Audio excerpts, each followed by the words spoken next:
Juste avant de lancer un nouvel épisode, je t'invite à aller faire un tour sur vestiaire.org/livre. La grande question à laquelle on essaye de répondre sur ce podcast, c'est comment construire une carrière de sportif de haut niveau.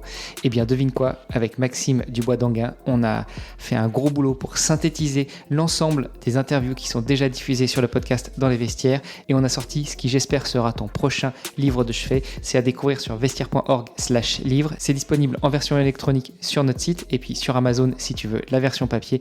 L'avantage, au-delà d'aller chercher un max d'informations en plus de tous les épisodes que tu peux entendre, c'est de pouvoir soutenir toutes les sportives et tous les sportifs de haut niveau actifs interviewés sur ce podcast, puisque tous les bénéfices de ce livre leur seront reversés. Voilà, allez, c'est parti pour un nouvel épisode et n'oublie pas vestiaire.org/livre. À tout de suite. Dis papa, ils font quoi les sportifs quand ils sont pas sur le terrain ? Croyez-moi, quand votre fils vous pose cette question, ça fait réfléchir. Surtout quand on sait que pas mal d'entre eux jonglent avec un ou plusieurs jobs pour pouvoir joindre les deux bouts. Et j'ai réalisé que beaucoup d'entre nous se posent la même question. C'est pour ça qu'il y a quelques années, j'ai décidé de lancer le podcast Dans les vestiaires pour plonger dans cette double vie. Parce que derrière chaque athlète, il y a une histoire et parfois un autre métier. À peu près au même moment, j'ai rejoint ePlayer, un cabinet de recrutement spécialisé dans les recherches critiques.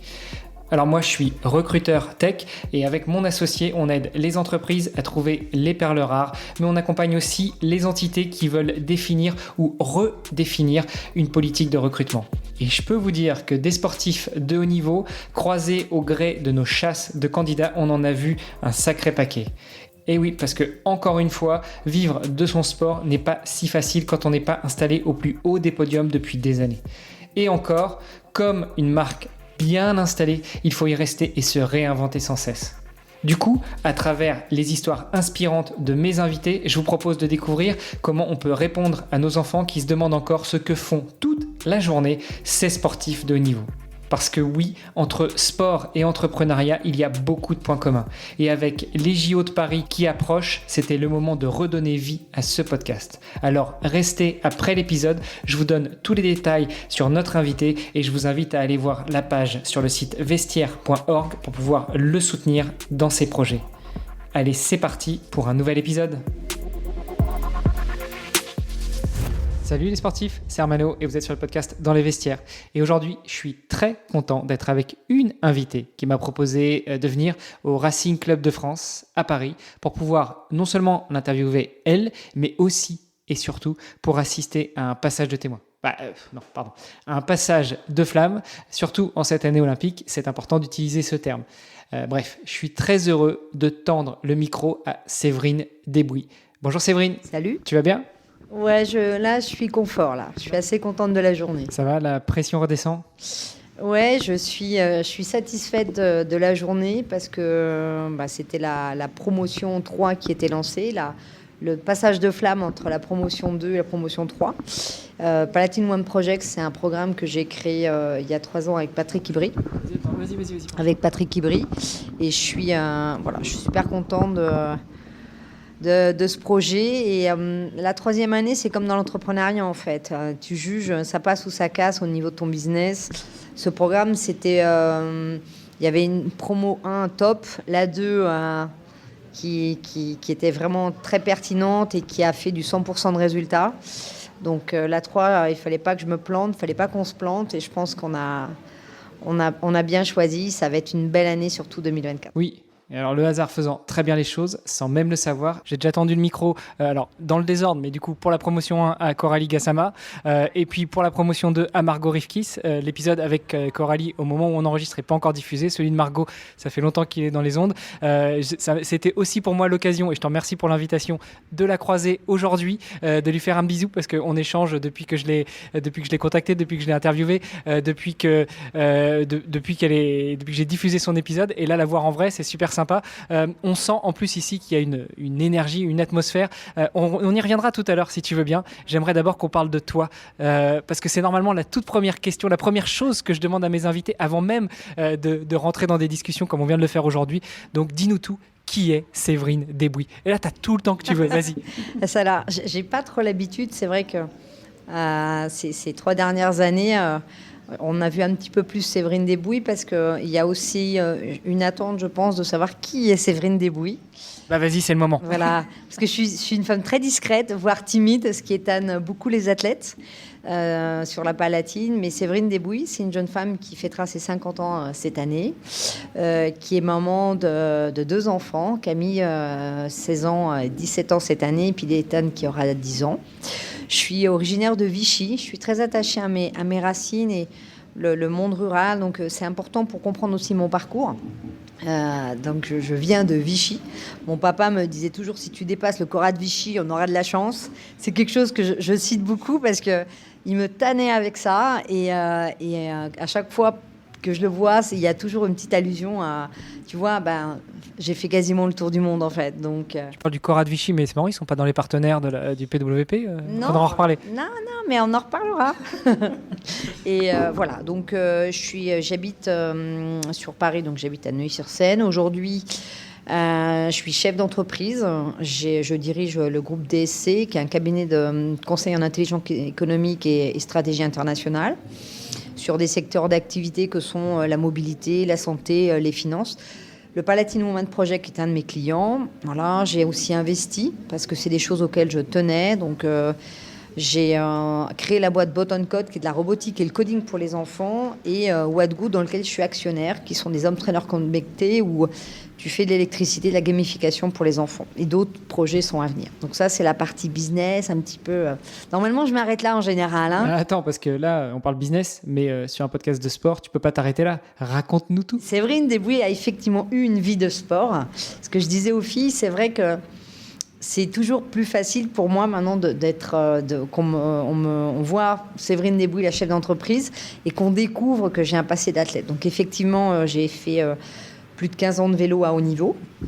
Donc j'ai été meilleure grimpeur en 2000 de la grande boucle féminine, donc le Tour de France maintenant, et j'ai gagné 2 étapes de montagne et des beaux cols, Tourmalet et Galibier. Que dire de Séverine Desbouis? J'ai fait 9 Tours de France, 8 championnats du monde. Voilà, j'ai fait 4e à plusieurs reprises. Moi, j'étais un peu au pied du podium régulièrement. Qui est Séverine Desbouis aussi? C'est quelqu'un, parce que bien souvent on me demande comment tu passes du monde du sport au monde du business. Séverine Desbouis, elle est passée par une vie avant l'entrepreneuriat de salarié. J'ai mon premier job, parce que je suis partie en sport-études, j'avais 15 ans et je voulais vraiment réussir. Je faisais partie de ces jeunes qui regardaient Carl Lewis à la télé ou Michael Jackson, tu vois, qui vibraient mode US. Et j'ai dit, moi, ça, c'est un monde que j'ai envie de goûter, en fait. La problématique, c'est que voilà, je suis dans ma chambre, dans ma petite ville qui n'est pas forcément considérée par tout le monde. Et je me suis dit, un jour, j'aurai le droit aussi à ça, à ce côté réussite. Et j'ai demandé à mes parents de partir en sport-études. Ils n'avaient pas les moyens. Donc j'ai fait le tour des banques à 15 ans et j'ai dit je veux partir, et c'est mes grands-parents qui m'ont financé mon sport-études. Donc j'ai un parcours aussi classique, sport-études à Saint-Amand-Montrond, seule femme au milieu des garçons, 2 ans là-bas. Quand je rentre, c'est un peu compliqué parce que papa et maman disent t'as voulu partir, t'as 18 ans et demi, maintenant tu te débrouilles. Donc je me suis débrouillée. Donc j'ai distribué les journaux la nuit, l'après-midi, comme j'étais timide. En vélo, tu les distribuais, j'espère. Ah ouais, en vélo. Non, mais j'étais déjà taf mobilité, tu vois. Et en fait, je distribuais les journaux pour pouvoir justement savoir qui était mon client. Donc ce côté, tu retrouves côté entrepreneur, l'ancêtre de l'entrepreneuriat chez Desbouis. Et le soir, je m'étais inscrite au CNED sur des cours de stratégie. Et j'ai eu la chance dans mon parcours de sport d'avoir des coéquipières exceptionnelles qui m'ont fait grandir, qui m'ont bousculée, qui sont Marion Cligné, Catherine Marsal, Cécile Audin, voilà, et Marilyn Selveta qui est ma meilleure amie et qui est aussi cycliste et qui est médecin aujourd'hui. C'est des femmes exceptionnelles qui ont su, j'avais 20 ans, qui m'ont pris sous l'oreille et qui m'ont fait grandir. On est parti aux États-Unis. Quand on est rentré des États-Unis, j'ai arrêté le vélo 2 mois pour me dire qu'est-ce que j'ai envie de faire. Et j'ai pris du temps, 2 mois à faire la fête. J'ai jamais fait la fête de ma vie. Au bout de ces 2 mois, j'ai dit bon, c'est quoi ma vie? C'est quoi ma vie demain? Et j'ai fait, j'ai candidaté à plusieurs écoles de commerce, dont Kedge Norma, et j'avais plusieurs choix et j'ai choisi Kedge à Marseille. Pourquoi? Parce que je me suis dit, si j'arrive à réussir à Marseille, j'arriverai à passer partout. C'était une ville qui est tellement cosmopolite, elle peut attirer ou faire peur. Et j'ai fait ce choix-là. Et je suis très fière parce qu'au lieu de rester 3 ans, je suis restée 8 ans. Donc j'ai passé un master de stratégie d'entreprise. C'était le cursus sportif de haut niveau? Non, c'est parce que tu étais bien dans l'école? Non, mais parce qu'en fait, quand j'étudiais, j'écoutais les balles de tennis, tu vois. Et tu avais vue sur mer. Franchement, je me suis dit, le jour où j'aurai un appartement vue sur mer, c'est pas encore là. Donc déjà, à défaut, étudier dans ces conditions, c'est exceptionnel. Donc quand j'ai fini, je me suis dit, merde, qu'est-ce que je vais faire? Parce qu'à l'époque, tu n'avais pas de professionnalisme en France, en fait. Donc j'ai monté des dossiers, un projet. Moi, je suis une femme innovante, une femme de projet. Et j'ai monté un projet qui était d'accompagner des sportifs de niveau, hommes comme femmes. Parce qu'on se rendait compte qu'il y avait beaucoup de villes ou de départements, voire de sociétés, de grands groupes qui avaient mis ce qu'on appelait des conventions d'insertion professionnelle. Tu travaillais plein temps, mais tu travaillais à mi-temps, mais tu pouvais t'entraîner aussi en parallèle. Et donc, j'ai dit, à défaut de trouver ce que je voudrais, je vais créer moi-même ça. Et j'ai tapé à la porte des politiques jusqu'à ce que le maire de Marseille, en fait, dise allez, on y va. C'est là où j'ai fait des rencontres avec Pascal Gentilly, Laurence Fischer, qui font partie de mes amis. Et moi, quand je suis arrivée devant la DRH, j'ai dit no way, je ne veux pas, vous me mettez pas sur un truc de sport. Moi, je veux absolument, je veux travailler. Je veux qu'on me considère, non pas comme une athlète, mais une salariée dans le moule. Et on m'a dit OK. Et on m'a proposé plusieurs postes et j'ai intégré la direction générale du développement économique avec une rencontre qui m'a... Ma vie, elle est faite comme ça, de rencontres. Et j'ai rencontré Xavier Giocanti, qui a été mon patron pendant 5 ans et qui m'a présenté à Madame Lagarde. Et tu vois, des rencontres comme ça te marque une vie, ça te booste. Parce qu'effectivement, quand on te donne un conseil, mais que ça vient de ces gens-là, c'est pas du tout la même aura, tu le portes pas du tout pareil, en fait. Donc voilà, j'ai pris un congé sans solde en 2000 et 2001 pour passer pro en Italie. Malheureusement, en 2001, j'ai une grave chute autour de grande boucle féminine en 2001 et je suis hospitalisée pendant plusieurs mois. Je reprends la compétition, mais j'ai des problèmes physiques, donc je suis réopérée. Pendant 9 mois, je suis dans 3 centres de rééducation. Et je me dis, qu'est-ce que je vais faire en fait? Ma carrière, c'est quoi? Et je me dis, je ne peux pas m'arrêter comme ça. Moi, je veux que ça soit moi qui décide. Je reprends le vélo jusqu'à 2004 et on fait les championnats de France pour la qualification des Jeux. Je m'étais fixée de toute façon d'arrêter ce jour-là. Et j'ai arrêté ma carrière ce soir-là. Je l'avais décidé 3 ans avant et je l'ai fait. Et après, je me suis dit, qu'est-ce que je vais faire? Et la vie est faite de rencontres. À l'époque, Cyril Limar, qui est mon entraîneur, va à un rendez-vous en Belgique, rencontrer un monsieur qui s'appelait Koen Terine, qui était le propriétaire d'une équipe de vélo, Mister Bookmaker. Et je vais avec lui, j'écoute. Je pense qu'il voulait l'embaucher comme manager. Et moi, j'écoute l'homme d'affaires, en fait, parce que je vois un type aux cheveux longs qui roule en Ferrari. Je me dis, mais c'est qui cet énergumène, en fait? Ça, c'est pas possible que ça ait une équipe de vélo, en fait. Et en fait, j'écoute, et puis je fais le business plan de son projet. Et il me dit, il regarde, il me dit, vous êtes qui? Donc j'explique. Et il me dit, mais c'est pas avec lui que je vais travailler, c'est avec elle. Et moi, je lui dis, je suis pas chef d'entreprise. Il me dit, je m'en fous. Il dit, mais moi, les Français, je les salarie pas, c'est pas possible. Je dis, ah bon? Et je lui dis, mais vous, c'est quoi votre attente? Mais il me dit, un athlète demain dans le business, il lâche pas, c'est un tueur à gage. Et vous, je suis sûre que vous êtes comme ça. Donc il me dit, mais j'embauche pas les Français, montez une boîte. Et je dis, vous me laissez combien de temps? Il me dit 24 heures. Et je dis, c'est quoi l'objectif final? Il me dit, je voudrais collaborer au travers des grands groupes comme Française des Jeux et PMU. Mais il y a une loi et je lui dis, mais moi, on ne prend pas les sportifs comme des chevals de Troie. Il y a des règles et les règles, ça se respecte. Donc, effectivement, on peut toujours amener à faire évoluer les choses. Mais je lui dis, je n'ai pas fait Sciences Po, je vais une école de commerce. Il me dit, je suis sûre que vous allez vous adapter, quitte à ce que je complète cette formation. Et je rentre à Paris et M. Guémard me dit, tu sais, le pouvoir ne se donne pas, il se prend. Et c'est pas parce que tu es une femme, c'est pas parce que tu es une Française, c'est pas parce que tu viens de Vichy que tu seras pas demain une grande chef d'entreprise. Regarde Madame Lagarde. Et ni une ni deux, et je dis banco, j'y vais. Donc DSC s'est créé comme ça. DSC a aujourd'hui, en 2024, 20 ans. Je suis une femme de chiffres. Joyeux anniversaire. Merci beaucoup. Et DSC est dans un tournant aujourd'hui parce que je vais, on va dire, changer de braquet aussi. J'ai mis beaucoup de temps à vouloir le faire et être prête, mais voilà, des projets je ne vais plus être seule dans les prochains mois et avec une énorme augmentation de capital.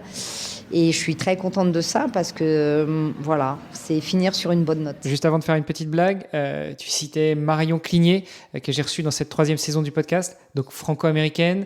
Tu parlais de ton American Dream. Je ne sais pas si elle t'a aidé ou... Marion, j'ai toujours été passionnée par les États-Unis parce que le côté no fear, j'y vais, et ton histoire, ta vie, quels que soient tes projets de vie, quels que soient tes accidents de parcours, on voit ça plus comme une force que comme un échec où on va dire bouh, c'est pas bien. On le voit plutôt en disant waouh, si elle a rebondi ou il a rebondi, c'est waouh quoi. Et Marion, c'est une rencontre où à 18 ans, elle me dit putain, à chaque fois que tu es au bord de gagner, boum, tu te blesses. Franchement, ça va pas du tout quoi. Et c'est dit avec ses mots à elle. Et alors ça peut être blessant pour certains, motivant pour d'autres. Moi, je l'ai écouté et j'ai encaissé, digéré, et je me suis dit, elle a raison. Et je pense que dans les personnes qui ont marqué mon parcours de vie, Marion, Catherine et Cécile, c'est un trio pour moi, mais qui compte beaucoup, elles le savent. Je suis en plus en ce moment, le retour au sport dans le business et puis la mobilité, j'y suis depuis maintenant 8 ans. Et je suis vraiment redevable par rapport à ce qu'elles m'ont apporté, et voilà, donc c'est important. Bon, Marion, j'espère que tu nous écoutes. Donc tu as cité aussi Pascal Gentil, qui à l'époque travaillait à la mairie de Marseille, si je ne m'abuse. Donc lui, c'était au tout début du podcast, pendant la première saison. Donc pour celles et ceux qui ne connaissent pas Pascal Gentil, médaille de bronze aux Jeux Olympiques en taekwondo, un grand monsieur qui revient en France, qui s'implique à nouveau énormément dans le sport français, notamment en cette année olympique. Donc Pascal, Marion, si vous nous écoutez, et vous avez intérêt à nous écouter, je vous embrasse. Donc tout ça, c'est un peu l'histoire de Séverine Debouy. Tu as été super rapide sur le côté sportif, donc tu étais rouleuse, grimpeur, comment on dit d'ailleurs, grimpeur, grimpeuse? Ouais, on dit grimpeur. Écoute, j'étais hyper active, petite, donc mes parents étaient sans arrêt en train de me mettre dans des clubs de sport, et je suis arrivée, comment j'ai basculé sur le vélo, c'est qu'à 13 ans, un truc tout simple, hein, je jouais au foot, et je pouvais plus jouer avec les garçons, il fallait un vestiaire dédié. Et donc, vraiment, il fallait carrément une autre pièce, plus que ça allait changer aux toilettes. Et mon père dit, ça serait bien, écoute, fais du vélo, c'est pas mal. Lui venait du vélo. Et il me dit, mais avant de faire des courses, tu dois savoir réparer un vélo, chambre à air. Et pendant un an, je me suis cognée, démonter un vélo, remonter un vélo, savoir nettoyer le vélo, changer un pneu, un truc. Et puis, il avait fait un parcours où j'allais m'entraîner, et notamment, c'était une côte qui était en 3 paliers. Et j'y allais, je le faisais tous les jours. Il me la faisait monter 3, 4, 5, jusqu'à 15 fois par jour. Et c'était le geste technique, quoi. Il fallait que ça soit le geste parfait. Et le premier jour où j'ai fait la course, c'était lui qui était speaker, en fait. Donc un truc assez... parce que je n'ai pas précisé que mon papa est speaker de vélo. Et donc, il était très attaché à ce qu'on ne sache pas que c'était mon père. Donc, il me laissait toujours un peu avant, 3-4 km. Donc, j'arrivais en vélo et je repartais comme ça. Et les gens ne savaient pas forcément le nom de mon père quand il commentait mes courses. Et la première année, j'ai fait 12 compétitions, j'en ai gagné 9. Et comme je n'étais absolument pas stratège, qui est l'inverse finalement de mon métier aujourd'hui, je partais dès le départ parce que je m'embêtais pas en fait. Et c'est ça, voilà, mon parcours. Je suis très attachée à l'équipe. La façon dont je dirige mes projets, mes sociétés ou mes projets comme le Palatine, c'est vrai que j'évoque bien souvent qu'un projet, c'est comme une année d'équipe de vélo. On est 20 ou 30. Il y a 70 courses et une course égale un projet, une équipe adaptée pour ce projet. Dans le business, je suis pareil. Et c'est vrai que ma carrière m'a beaucoup apporté. Ça a été beaucoup de belles rencontres. Ça a été des voyages. Mes parents n'avaient pas les moyens pour qu'on parte beaucoup en vacances ou voyager. Le vélo m'a permis ça. Il m'a permis de rencontrer aussi un certain nombre de cultures. Il y a l'entrepreneuriat, je l'ai aussi adopté parce que j'avais une de mes coéquipières qui est finlandaise, qui s'appelle Pia Sundstedt, qui faisait Sciences Po en parallèle. On était en Italie et j'ai trouvé ça fascinant parce que elle m'expliquait, elle me dit, tu vois, là-bas, quand on arrive l'hiver, c'est chaud, il y en a 2 à 3 heures de lumière et on doit vivre, le numérique est une clé. Donc voilà, je me suis construit comme ça et depuis quelques années, maintenant depuis 3 ans, l'idée c'est de redonner aussi aux autres d'une certaine façon. Voilà. On va revenir sur le Palatine Women Project, PWP, comme vous l'appelez, de son petit nom, de son petit sobriquet. Tu disais tout à l'heure que ce propriétaire d'une équipe de course belge qui t'a donné ta chance, qui a fait naître DSC, te disait, les athlètes, ils lâchent rien. Et c'est pour ça que je te veux pour m'accompagner ou pour gérer mes projets.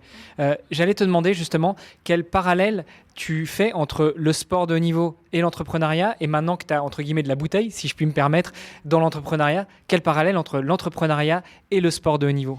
Alors écoute, je vais aussi expliquer comment est né le Palatine, parce que Palatine, tu vas comprendre, c'est ce qu'a évoqué Patrick Ibry tout à l'heure. Auvergnat aussi. Auvergnat aussi. Donc, quand on s'est rencontrés, ça a matché tout de suite. En fait, je travaillais beaucoup avec la BPCE Une Femme, qui est Madame Fabresse, que je salue, et qui un jour me dit « Mais tu dois travailler avec le groupe, et j'ai une idée, tu vas rencontrer Thierry Martinez. » Voilà, il venait juste de décider d'être partenaire des Jeux. Et Thierry me dit, écoute, tu vas rencontrer Patrick Ribby. Donc Palatine, c'est plusieurs branches, plusieurs groupes, et je rencontre Patrick Ribby le 21 décembre 2021. Voilà. Et en gros, chacun se présente, il a des sportifs de haut niveau, moi, puis il me dit, mais pourquoi Desbouis, on ne la connaît pas ? Pourquoi aujourd'hui, tu ne communiques pas sur ton parcours ? Et je lui dis, quand tu es sportif de haut niveau, que tu l'as été, que tu es une nana en l'occurrence, mais les mecs, ça dépend. C'est pas si simple que ça, en fait. Surtout que je viens du vélo. Enfin, tu vois, je viens d'un sport plutôt rural. Et c'est compliqué. Il m'a dit, non, ça l'est pas. Et pourquoi tu transmets pas ? Il me dit, parce que on sent que tu aimes beaucoup accompagner et aider, mais pourquoi tu le montres pas ? Et je lui dis, parce que peut-être que j'ose pas. Je le fais pour mon business, mais pas. Donc, il me dit, fais la boîte à outils de l'entrepreneur, mais version Desbouis, en fait. Tu vois, la méthode Desbouis, comme certains s'amusent à dire. Mais pour les athlètes, transmets quelque chose, aide-les, quoi. Donc, Palatine Women Project est créé comme ça depuis 3 ans. Et le parallèle, et bien souvent on me le demande, comme tu viens de le faire, aujourd'hui, pour moi, le sportif, il a déjà une chose, c'est qu'il se lance, il ose, il a de l'audace. Mais il doit aussi se structurer, ce qui est toujours... On ne se lance pas comme ça dans un plan de carrière cycliste, quoi. C'est des programmes d'entraînement, c'est savoir ce que tu manges, c'est s'organiser tes déplacements, c'est gérer ton budget. Donc, un athlète, c'est une entreprise, en fait, en puissance. Qui plus est, avec ces nouvelles générations qui ont le numérique en clé, c'est juste énorme. Et à l'inverse, qu'est-ce que l'entrepreneur peut apporter aujourd'hui à l'athlète, c'est cette structuration qu'à des moments donnés, on n'a peut-être pas forcément en tant qu'athlète. Mais pour moi, un athlète, c'est un entrepreneur. C'est la même. Il a de l'audace, il ose. Il se prend une banane sur la perte d'un client ou il perd sur un appel d'offres. Et le sportif, il va se remobiliser, il va chercher à comprendre ce qui n'a pas fonctionné, il va prendre un peu de recul, il va étudier un petit peu mieux la course ou son environnement sportif, en fait, ou ses adversaires. Dans le monde de l'entreprise, c'est aussi ça. L'objectif, c'est que tu vas répondre à un appel d'offres. C'est plus comme avant où tu le pitches 3-4 semaines. Tu vas chercher bien en amont maintenant. C'est quoi l'environnement ? C'est quoi l'environnement du potentiel client ? Comment ils travaillent ? Quels sont les contacts qu'ils ont avec les concurrents ? Mais la même chose dans le sport, en fait. La seule chose, c'est qu'il faut se lancer. Et puis, je pense qu'il faut savoir aussi être accompagné, avoir des gens qui vous rassurent et qui vous donnent aussi des clés, ou quand vous grandissez, qui vous challenge pour voir plus loin, en fait. Je pense que peut-être, c'est ce qu'on évoquait avec les filles, on ne va pas forcément oser le faire, ou alors on va tout de suite s'associer, mais on va être minoritaire.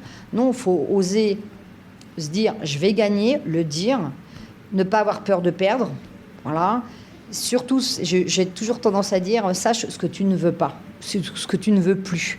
À partir de là, pourquoi tu le fais ? C'est quoi ton minimum ? Tu vois, tout le monde parle du plafond de verre. Moi, j'ai envie de dire, c'est quoi le minimum ?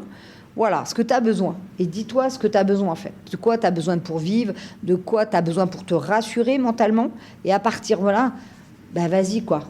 Monte, regarde, vise haut et projette-toi, quoi. Moi, 2024, ça fait 20 ans que je l'ai dans la tête, en fait. 20 ans.